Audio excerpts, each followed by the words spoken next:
Hello friends, வணக்கம். எல்லோரும் எப்படி இருக்கீங்க? வெயிலுக்கு ரொம்ப ஈஸியாக கிடைக்கக்கூடிய 2 பொருளை வச்சு சோப்பு எப்படி செய்கிறதுன்னு பார்க்கலாம். வீடியோக்குள்ளே போகிறதுக்கு முன்னாடி இப்போ தான் ஃபர்ஸ்ட் டைம் நம்ம சேனல் பார்க்குறீங்கன்னா ப்ளீஸ் சப்ஸ்கிரைப் பண்ணிக்கோங்க. அப்படியே பக்கத்தில் இருக்க பெல் பட்டனை கிளிக் பண்ணிங்க. அப்போ தான் என்னோடய வீடியோ உடனுக்குடன் கிடைக்கும். வாங்க வீடியோக்குள்ளே போகலாம். இன்றைக்கி நான் 50 கிராம் வெள்ளரிக்காவை எடுத்திருக்கேன். அதாவது ஒரு வெள்ளரிக்காய் 100 கிராம் இருந்துச்சு, அதில் பாதி எடுத்திருக்கேன். இப்போ இதோட தோலை சீவிட்டு வெள்ளரிக்காவை மட்டும் எடுத்துக்கலாம். தோலை தூக்கி போட்டுறாதீங்க, அதை அப்படியே பத்திரமா வைங்க. அடுத்த வீடியோவில் அதை பற்றி நான் சொல்கிறேன். அடுத்து ஃப்ரெஷ்ஷான பசு மஞ்சள், இது ஒரு 10 கிராம் எடுத்திருக்கேன். இது அமேசான்லேயும் கிடைக்குது, எல்லா இடங்கள்லேயும் கிடைக்குது. இப்போ வெள்ளரிக்காய் பசு மஞ்சள் இது ரெண்டையும் பொடியாக கட் பண்ணி மிக்ஸி ஜாரில் போட்டு நல்லா நைஸாக அரைச்சி எடுத்துங்க. கொஞ்சமாக வேணால் தண்ணி சேர்த்துக்கோங்க, ரொம்ப தண்ணியெலாம் சேர்த்துற வேணாம். தண்ணிக்கு பதில் ரோஸ் வாட்டர் கூட சேர்த்து அரைச்சிக்கலாம். இப்போ நல்லா நைஸாக அரைச்சி எடுத்தாச்சு. அரைச்ச இந்த விழுதை ஒரு சுத்தமான கண்ணாடி பவுலில் மாற்றிக்கிறேன். இதை இப்படியேவும் நீங்கள் உங்கள் முகத்தில் பேக் மாதிரி அப்ளை பண்ணலாம் சோப்புக்கு பதில். நான் இன்றைக்கி சோப்பு செய்ய போகிறேன். இது கிளிசரின் சோப்பு பேஸ் அமேசானில் வாங்கினேன். இதோட அளவு பார்த்திங்கன்னா 75 கிராம். அப்படி இல்லைன்னா பியர் சோப்பு இருந்துச்சுன்னா அதை ஒரு 75 கிராம் எடுத்துங்க. எந்த கலர் பியர் சோப்பு வேணால் எடுத்துக்கலாம். வேறு எந்த சோப்புலையும் சோப்பு செய்ய முடியாது. இப்போ இந்த சோப்பு பேஸை நான் நல்லா பொடியாக கட் பண்ணி எடுத்திருக்கேன். அடுத்து உங்கள்கிட்ட சோப்பு மோல்டு இருந்தால் சோப்பு மோல்டு வச்சுங்க. அப்படி இல்லைன்னா ஸ்வீட் பாக்ஸு, இல்லைன்னா சோமப்படி பாக்ஸு, பேப்பர் கப்பு, இந்த மாதிரி எது இருந்தாலும், ஐஸ்கிரீம் கப் எது இருந்தாலும் அதில் கொஞ்சமாக ஆயில் இல்லைன்னா வாசலின் அப்ளை பண்ணி வச்சுக்கோங்க. இப்போது ஸ்டவ் ஆன் பண்ணிவிட்டு ஒரு பாத்திரத்தில் கொஞ்சமாக தண்ணியை ஊற்றி, தண்ணி நல்லா சூடானதுக்கப்புறமா நாம் கட் பண்ணி வச்சுருக்கிற அந்த சோப்பு பேஸ் பாத்திரத்தை அதில் வச்சுருங்க.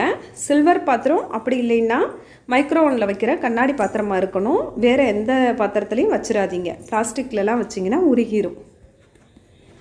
இப்போது இங்கே பாருங்கள், பியர்ஸ் இல்லைன்னா சோப்பு பேஸ் தான் இந்த மாதிரி லிக்விட் ஆகும். வேறு எந்த சோப்புலையும் சோப்பு செய்ய வராது, அந்தளவுக்கு செட் ஆகாது, சீக்கிரம் கரையாது. அதுக்காக தான்.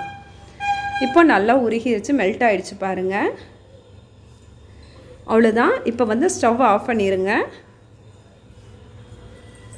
இப்போது இந்த மெல்ட்டான சோப்பு பேஸ் இந்த சூடான தண்ணியிலேயே இருக்கட்டும். இப்போ நாம் அரைச்சி வச்சுருக்கிற இந்த விழுதோட அளவு பார்த்திங்கன்னா கிட்டத்தட்ட 70 கிராம். இதையும் இந்த சோப்பு பேஸோடு சேர்த்துக்கங்க. ஒரு 5 கிராம் 10 கிராம் குறைச்சாவது இருக்கலாம் நாம் அரைச்ச விழுது.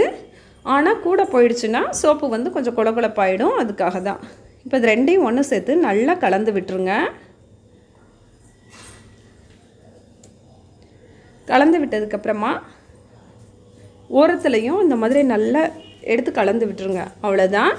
நிறைய பேர் கேட்டிருந்தீங்க, இந்த மாதிரி லிக்விடாக ஊற்றும் போது சூடாக இருக்குமா அப்படின்னு சொல்லிட்டு. நிஜமாக சூடாலாம் இருக்காது. நீங்கள் கையை வச்சு பார்த்தீங்கன்னா உங்களுக்கே தெரியும், வெது வெதுப்பாக தான் இருக்கும். ஏன்னா நம்ம பாதிக்கு பாதி கலந்துருக்கோம்ல, அதனால். இப்போது இதை நான் ஒன்று ஸ்வீட் பாக்ஸில் ஊற்றிக்கிறேன், இன்னொன்று சோப்பு மோல்டில் ஊற்றிக்கிறேன். இது எல்லாமே அமேசானில் கிடைக்கும். டிஸ்கிரிப்ஷன் பாக்ஸில் லிங்க் இருக்குது, செக் பண்ணி பார்த்துக்கோங்க. இப்போ இது ரெண்டையும் ஊற்றியாச்சு. இப்படியே நீங்கள் வெளியிலையும் வைக்கலாம், அப்படி இல்லைன்னா ஃப்ரீசர்லேயும் வைக்கலாம். ஃப்ரீசரில் வச்சிங்கன்னா ஒரு 4 மணி நேரத்துலேயே செட் ஆகிடும். வெளியில் வச்சிங்கன்னா அப்பையும் அதே மாதிரி தான், 4லேருந்து ஒரு 6 மணி நேரத்தில் நல்லா செட் ஆகிடும்.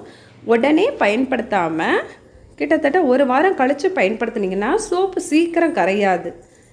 இப்போது நல்லா செட் ஆகிடுச்சு.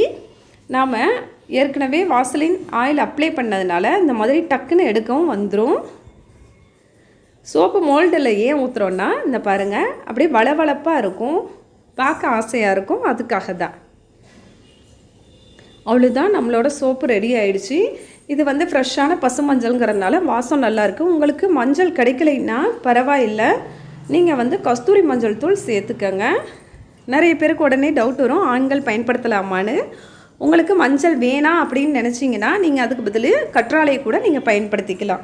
அதே மாதிரி இந்த சோப்பு நல்லா செட் ஆகிடுச்சா அப்படின்னு பார்த்துட்டு உடனே அதை திருப்பி அதிலேயே வச்சு கொஞ்சம் உயரமான இடத்துல ஃபேன் காற்று படுற மாதிரி உள்ளுக்குள்ளேயே வச்சுருங்க. வீட்டில் வெயிலெலாம் வச்சிடாதீங்க. இந்த சோப்பை தொடர்ந்து பயன்படுத்தும் போது கண்டிப்பாக கண்களுக்கு கீழே இருக்கிற அந்த கருவளையம், முகத்தில் இருக்க அந்த கருந்திட்டு, கழுத்தில் இருக்கிற அந்த கருப்பு, இது எல்லாம் கொஞ்சம் கொஞ்சமாக மறைய ஆரம்பிச்சிரும். இது வந்து 2 பொருள் தான். நீங்கள் வேணால் இதில் எக்ஸ்ட்ரா உங்களுக்கு என்னென்ன பிடிக்குதோ எல்லாம் சேர்த்துக்கலாம். இதனால் முகப்பருவு வராது, ஸ்கின் வந்து நல்லா பிரைட்டாக இருக்கும். முடிஞ்ச வரைக்கும் இதை முயற்சி பண்ணி பாருங்கள். இந்த வீடியோ உங்களுக்கு பிடிச்சிருந்துச்சுன்னா ப்ளீஸ் லைக் பண்ணுங்கள், ஷேர் பண்ணுங்கள், சப்ஸ்கிரைப் பண்ணுங்கள். தேங்க்யூ.